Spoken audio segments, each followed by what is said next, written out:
பேசினார் என்று செய்தி போடுகிறார்கள். டெல்லியை சுற்றி முற்றுகையிட்டு 20 நாட்களுக்கும் மேலாக லட்சக்கணக்கான விவசாயிகள் சுதந்திர இந்திய வரலாற்றிலே இல்லாத அளவுக்கு மிகப்பெரிய கூட்டமாக அந்த விவசாயிகள் இன்றைக்கு போராடி கொண்டிருக்கிறார்கள். அதே டெல்லியிலே தான் நம்முடைய பிரதமர் மோடி இருக்கிறார். அவர்களை சந்தித்து அவர் பேச முன்வரவில்லை. அந்த விவசாயிகளுடைய பிரதிநிதிகள் பேச்சுவார்த்தைக்கு வருகிறார்கள். இதுவரை 6-7 முறை பேசிவிட்டார்கள். அந்த பிரதிநிதிகளோடு பேசுவதற்கு நம்முடைய பிரதமர் மோடி அவர்களுக்கு நேரம் இல்லை. அதற்கு இன்னும் சொல்ல போனால் துணிச்சலும் இல்லை. ஆனால் காணொளி காட்சி மூலமாக மத்திய பிரதேசத்தில் இருக்கிற விவசாயிகளிடத்தில் பேசுகிறேன் என்று இன்றைக்கு நாடகம் ஆடுகிறார். அவர் கேட்கிறார், நாங்கள் விவசாயிகளுக்கு ஏராளமாக செய்திருக்கிறோம், இன்னைக்கு போராடுகிற எதிர்கட்சிகள் அப்படி விவசாயிகளுக்காக போய் உதவி செய்ய வேண்டியதுதானே என்று கேட்கிறார். இன்னைக்கு இவர் என்ன விவசாயிகளுக்காக செய்திருக்கிறார் என்பதை இந்த நாட்டிலே நடக்கின்ற போராட்டங்கள் மக்களுக்கு தெரிவித்துக் கொண்டிருக்கின்றன. இந்திய பொருளாதாரத்தை படுகொழியிலே கொண்டு போய் தள்ளி இருக்கிறார்கள். கடந்த 50 ஆண்டு காலத்திலே இல்லாத அளவுக்கு பொருளாதார வீழ்ச்சி அடைந்திருக்கிறது. வேலையில்லா திண்டாட்டம் 40 மடங்குக்கு மேல் அதிகமாக இருக்கிறது. விலைவாசி கடுமையாக உயர்ந்திருக்கிறது. ஏழை எளிய மக்கள் இன்றைக்கு உணவு பாதுகாப்பு கூட இல்லாத அவல நிலைக்கு தள்ளப்பட்டிருக்கிறார்கள். இந்த நிலையில் விவசாயத்துறை மட்டும்தான் சற்று ஒரு 3% வளர்ச்சியை கண்டிருக்கிறது. ஏனென்றால் எல்லாரும் சாப்பிட்டாகணும், விவசாயம் செய்யாமல் இருக்க முடியாது. உணவு நம்முடைய அத்தியாவசிய தேவை.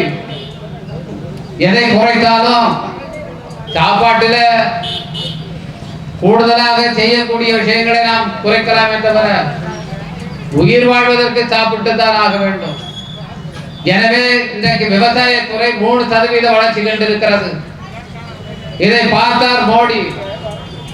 இந்த நாட்டிலே எதெல்லாம் லாபமாக இருக்கிறதோ அந்த துறைகளை எல்லாம் உடனடியாக அதை எடுத்து அதானிக்கும் அம்பானிக்கும் கொடுப்பதற்காகவே இன்றைக்கு மோடி பிரதமராக இருக்கிறார். ஏதாவது ஒரு பேங்க் லாபமா இருந்தால் அதை திவாலாக்குவது எப்படி என்பது அவர்களுக்கு தெரியும். இன்னைக்கு கரூரை தலைமையிடமாக கொண்டு லட்சுமி விலாஸ் பேங்க் நம்முடைய தமிழர்களால் உருவாக்கப்பட்ட பேங்க். அந்த பேங்க் நல்ல தனியார் வங்கியில நல்ல வளர்ச்சி கண்டு கொண்டிருந்தது. பார்த்தார்கள் பாரதிய ஜனதா கட்சிக்காரர்கள், நம்முடைய மோடி அரசாங்கம் பார்த்தது, எப்படின்னா தமிழ்நாட்டில இருந்து ஒருத்தன் தனியார் பேங்க் வச்சு இப்படி எல்லாம் இருக்கலாம், இதை காலி பண்ணு. என்ன பண்ணாங்க? மோடியுடைய கூட்டாளிகள், அவருடைய நண்பர்கள், அவருக்கு வேண்டப்பட்டவர்கள் ஒரு 4-5 பேர் பல்லாயிரக்கணக்கான கோடி கடன் வாங்குகிறார்கள். அந்த கடன்களை கட்ட மாட்டேன் என்கிறார்கள். அந்த கடன்களை அவர்கள் கட்டாத காரணத்தினாலே அந்த பேங்க் இன்றைக்கு நசிந்து போகிறது. அப்பொழுது அரசாங்கம் என்ன செய்ய வேண்டும்? கடனை கட்டு என்று அவர்களை சொல்ல வேண்டும். இதுக்காக தான் நிதி அமைச்சகம் இருக்கிறது, அதுக்கான கார்பரேட் அஃபேர்ஸ் மினிஸ்ட்ரி இருக்கிறது, எத்தனையோ துறைகள் இருக்கின்றன. அவர்கள் 4-5 பேரும் வெளிநாடுகளுக்கு போய்விட்டார்கள். அங்கே போய் தங்கி கொண்டிருக்கிறார்கள். அவருடைய சொத்துக்கள் எல்லாம் இங்கே இருக்கு. என்ன செய்யணும்? நிதி அமைச்சகம், இங்கே இருக்கிற மற்ற அரசாங்க துறைகள் அந்த சொத்துக்களை கையகப்படுத்தி அந்த வங்கிக்கு ஒப்படைத்து அந்த வங்கியுடைய பொருளாதார நிலையை மேம்படுத்தணும். ஆனால் என்ன செய்கிறார் என்றால் அவசரமாக இதை சிங்கப்பூர்ல இருக்கிற ஒரு தனியார் பேங்குக்கு வித்துட்டார். இன்னைக்கு எத்தனை ஆண்டு கால உழைப்பில வளர்ச்சியை அடைய வைக்கப்பட்ட அந்த வங்கி கண்ணு மூடி கண்ணை திறக்கிறது உள்ளார சிங்கப்பூர்காரனுக்கு வித்துட்டார். அதுபோல எதெல்லாம் லாபமாக இருந்தாலும், எந்த துறை லாபமாக இருந்தாலும் அதை எடுத்து அவங்களுடைய கூட்டாளிகளுக்கு கொடுக்கிறது இன்னைக்கு மோடியுடைய வேலையாக இருக்கிறது. அதுபோல தொலைபேசி துறை, நம்முடைய அமைச்சர் ஆர் ராஜா அவர்கள் தொலைத்தொடர்பு அமைச்சராக இருக்கும் போதுதான் 10 பைசாவுக்கு ஒரு கால். அதுக்கு முன்ன நாம இங்க கால் பேசணும்னு சொன்னா, ஒரு ஊருக்கு பேசணும்னு சொன்னா ட்ரங்க் கால் புக் பண்ணிட்டு உட்கார்ந்து இருக்கணும். உங்க வீட்டுக்கு திருப்பி போன் வரும், உங்களுக்கு கால் கனெக்ட் ஆயிடுச்சுன்னு சொல்லி திருப்பி அப்பதான் நீங்க பேச முடியும். இப்படி இருந்த நிலையை மாற்றி 10 பைசா செலவில் நீங்க இந்தியாவின் எந்த மூலைக்கு பேசலாம் என்ற ஒரு புரட்சியை ஆர் ராஜா அவர்கள் ஏற்படுத்தினார்கள். அப்படி தொலைத்தொடர்பு துறை, மத்திய அரசாங்கத்தினுடைய அந்த தொலைத்தொடர்பு துறை மிகப்பெரிய வளர்ச்சியை கண்டது. பார்த்தார் மோடி, இந்த தொலைத்தொடர்பு துறை மொத்தத்துக்கு ஒழிச்சு கட்டணும். என்ன பண்ணலாம்? இன்னைக்கு பிஎஸ்என்எல், அதுக்கு 3G தான் இருக்கு. நானும் நம்முடைய தேசபுரத்தை காட்ட வேண்டும், அரசாங்கத்துடைய துறையை தான் நாம் எல்லாம் பயன்படுத்த வேண்டும் என்பதற்காக நாம் பிஎஸ்என்எல் நம்பர்ல தான் வச்சிருக்க, வேற தனியார் ஒரு நம்பர்லாம் யூஸ் பண்றது கிடையாது. இப்படி பல கோடி பேர் நாம் அதை பயன்படுத்தி கொண்டிருக்கிறோம். அந்த பிஎஸ்என்எலுக்கு 3Gக்கு மேல எதுவும் கொடுக்க முடியாது. ஆனால் ஜியோ அவருடைய கூட்டாளியுடைய அம்பானியுடைய கம்பெனி, ஜியோ கம்பெனிக்கு இன்னைக்கு தாராளமாக கடன் உதவியாக இருந்தாலும் சரி, நிதி உதவியாக இருந்தாலும் சரி, அத்தனை விதமான சப்போர்ட். பிஎஸ்என்எல் இன்னைக்கு ஒழித்து கட்டப்பட்டு விட்டது, ஜியோ இன்றைக்கு வளர்ந்து இருக்கிறது. இதற்கு காரணம் அரசாங்கத்தினுடைய கொள்கைகள். இதுவரைக்கும் பிஎஸ்என்எலுக்கு 3G வசதியை கொடுக்க மாட்டேங்குது. யாரு? கவர்மெண்டோட கம்பெனி. ஆனா கவர்மெண்டே 3G கொடுக்க மாட்டாங்க, 3Gக்கு மேல கொடுக்க மாட்டாங்க, 4G கொடுக்க மாட்டேன், 5G வசதியை கொடுக்க மாட்டேன்னு இருக்கிறார். ஆனா எல்லா தனியார் கம்பெனிக்கும் கொடுக்க அப்படின்னு சொல்றாரு. ஜியோவுக்கு வாரி வாரி வழங்க, என்ன லேட்டஸ்ட் டெக்னாலஜி அதை நீ பயன்படுத்து. ஆனா பிஎஸ்என்எல் வச்சிருக்கவன் போட்டு அலோ அலோ அலோன்னு நீ சொல்லிட்டே இருக்கணும், உங்களுக்கு போன் கிடைக்காது. பக்கத்துல ஜியோ வச்சிருந்தாங்கன்னா அவருக்கு ஜியோவில் கிடைக்குங்க, அதுல போடுங்க என்று நம்மளே சொல்ல நிலையை ஏற்படுத்தி விட்டார். அப்படி ஒவ்வொரு கம்பெனி, எந்த கம்பெனியாக இருந்தாலும், லாபத்தில் இருந்தால் அரசாங்கத்துடைய நிறுவனங்கள் அதை ஒழித்து கட்டிவிட்டு அம்பானிக்கும் அதானிக்கும் இந்த நாட்டினுடைய வளங்களை எல்லாம் அள்ளி கொண்டு போய் கொடுப்பதுதான் எனக்கு இருக்கிற மோடி அரசாங்கத்தினுடைய ஒரே பணியாக இருக்கிறது. அப்படி இருக்கிற மோடி அரசாங்கம் வேளாண்மை துறையில 3% வளர்ச்சியா, 23% பொருளாதார வீழ்ச்சி அடைஞ்சிருக்கு. விவசாய துறையில மட்டும் 3% வளர்ச்சி. ஆஹா, இதுலதான் எப்பயும் லாபம் கிடைக்கும், இந்த துறையை விட்டு வைக்கலாமா பார்த்தாங்க. அவசரமாக பாராளுமன்றத்தை கூட்டுகிறார். கொரோனா பெருந்தொற்று உச்சத்துல இருக்கு. டெல்லியில தினம் பல்லாயிரக்கணக்கான கேஸ் புதுசு வந்துகிட்டே இருக்கு. அங்க நோயாளிகளை படுக்க வைக்கிறது கூட இடம் கிடையாது. ஹாஸ்பிட்டல் எல்லாம் மூடிட்டான், எல்லாம் மொத்தமா நிரம்பி வழியுது. பள்ளிக்கூடங்கள்ல கூட தங்க வைக்க முடியல, அங்கேயும் நோயாளிகள். அப்படியான ஒரு நிலையில அவசரமாக பாராளுமன்றத்தை கூட்டுகிறார்கள்.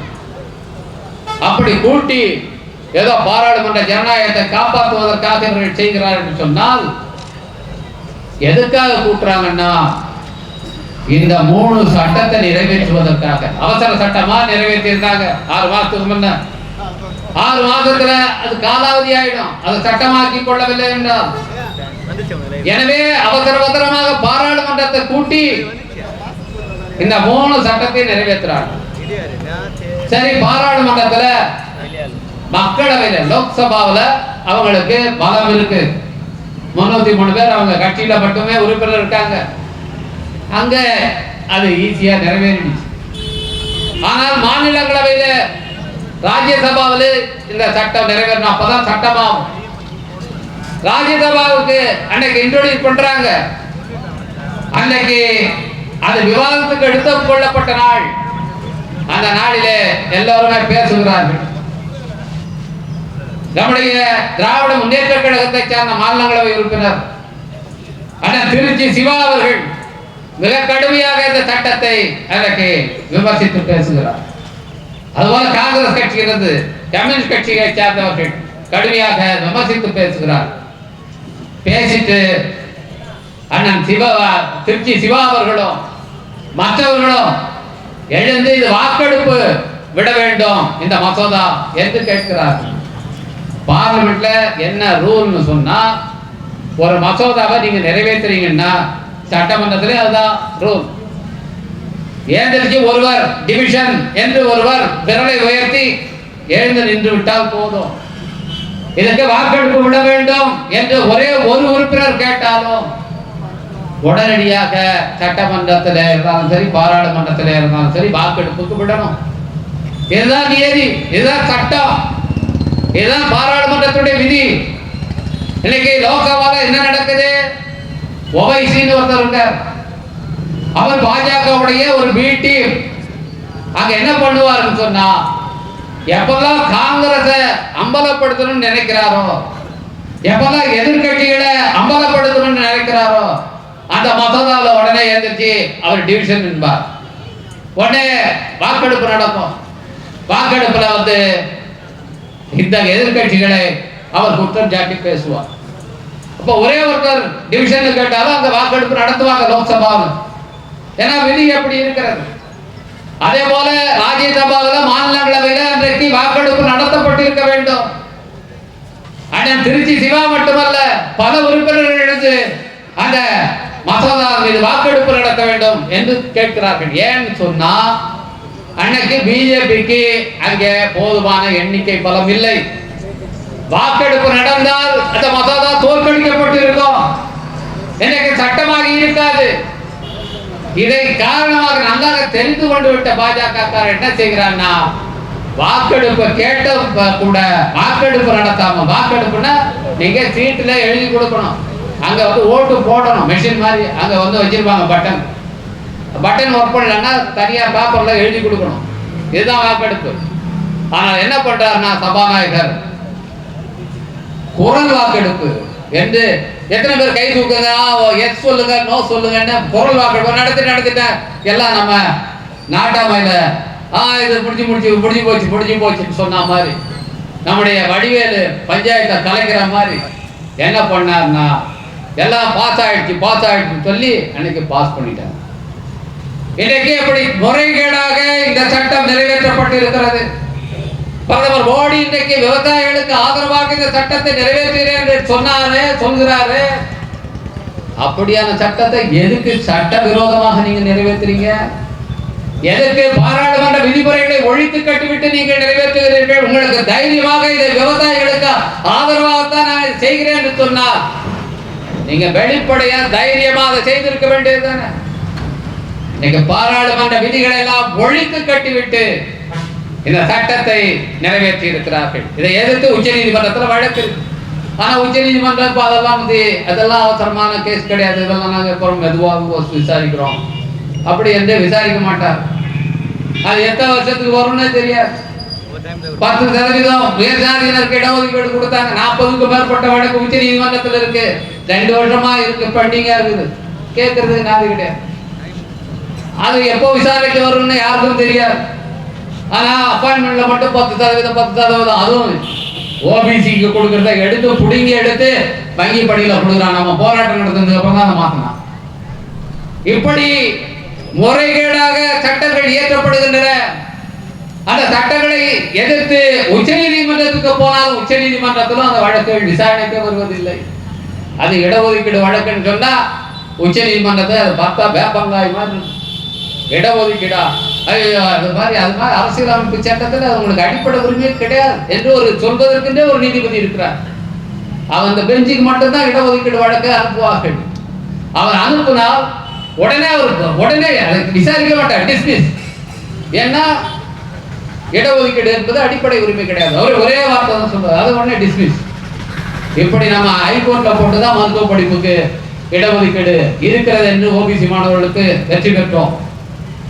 இந்த நிலையில இந்த முறைகேடாக இயற்றப்பட்ட சட்டங்களும் இன்றைக்கு உச்ச நீதிமன்றத்திலே விசாரணை கிடப்பில கிடக்கின்றன. அதனால்தான் விவசாயிகள் வீறு கொண்டு எழுந்திருக்கிறார்கள். நீ பாராளுமன்றத்தில் இயற்றிய சட்டத்தை நாங்கள் வீதியிலே இறங்கி தோற்கடிப்போம் என்று இன்றைக்கு லட்சக்கணக்கான விவசாயிகள் உறுதியோடு முற்றுகை போராட்டத்தை நடத்தி கொண்டிருக்கிறார். என்ன இந்த சட்டம் சொல்லுது? இந்த சட்டம் நிறைவேற்றுவதற்கு முன்பாகவே என்ன பண்ணியிருக்காங்க? அதானி அம்பானியும் நூற்றுக்கணக்கான ஏக்கர் நிலத்தை உடனே கையகப்படுத்தி உடனே வாங்கி பெரிய பெரிய கோடோன்களை கட்டுக்கிறார்கள். இந்த சட்டம் வர்றதுக்கு முன்னே சட்டம் வரப்போகுதுன்னு ஏன்னா அவங்களுக்கு எல்லாம் தெரியுது, நமக்கு தான் தெரியல, அவங்களுக்கு தெரியுது. ஏன்னா அவங்களுக்கு தானே பெனிஃபிஷரிஸ், அவங்களுக்கு தானே அதனால பயனடைய போகிறவர்கள், அவங்களுக்கு தெரியுது. உடனே பெரிய பெரிய கோடோன்கள், பெரிய கோடோன்னா நீங்க லட்சக்கணக்கான டன் விளைபொருட்களை பாதுகாப்பு வைக்க அளவுக்கான பெரிய கிடங்குகள் கட்டுகிறார்கள். என்ன இந்த சட்டம் சொல்லுது? ரொம்ப சிறப்பாக சொல்றார் நம்முடைய பிரதமர். விவசாயிகள் நேரடியா போய் வித்துடலாம், வியாபாரிகிட்ட விற்கலாம். எந்த வியாபாரிக்கு விரும்புறீங்களோ அவங்களுக்கு நேரடியா விற்கலாம். எப்படி விற்பாரு? இங்க பக்கத்துல ஒருத்தர் கத்திரிக்காய் பயிரிடுறார் ஒரு காணியில, அவர் இங்க இருந்து ரிலையன்ஸ் அம்பானி கிட்ட போய் விற்பாரா? அதானி கிட்ட போய் விற்பாரா? எங்க போய் விற்பார்? அவருக்கு பெரிய மார்க்கெட்டே மயிலத்துல ரோட்டு ஓரத்துல இருக்குது. அது கடையை போட்டு அந்த கத்திரிக்காய் கொண்டாந்து அங்கே கொட்டி, இப்போ நான் கூட வரும்போது ஒரு கிலோ கத்திரிக்காய் வாங்கிட்டு வரேன். அதுதான் அவருக்கு விற்க தெரியும். அதுக்கு அதிகபட்சம் போனால் விழுப்புரம் மார்க்கெட்டுக்கு போவார். நம்முடைய தலைவர் கலைஞர் அவர்கள் உருவாக்கி வைத்த உழவர் சந்தைகள் அங்கங்கே இருக்கின்றன, அங்கே போய் நேரடியாக விற்பார். அது தவிர வேற வழி தெரியாது விவசாயிகளுக்கு. இவர்கள் நீங்க போய் கார்பரேட் நிறுவனங்களோடு நீங்க பேரம் பேசி நீங்க வித்துக்கலாம். கார்பரேட் நிறுவனம் என்ன ஏஜென்ட்களை போடுவான், அவன் வந்து கேட்பான், நீ ஏன் கடைக்கு போய் அங்கங்க அலையிற, உன் கத்திரிக்காய் எவ்வளவுங்க கிலோ 80 ரூபா, நீ இன்னைக்கு கொண்டு போய் கடையை வித்தா 80 ரூபா, நீ இதுக்காக எவ்வளவு கஷ்டப்படணும்?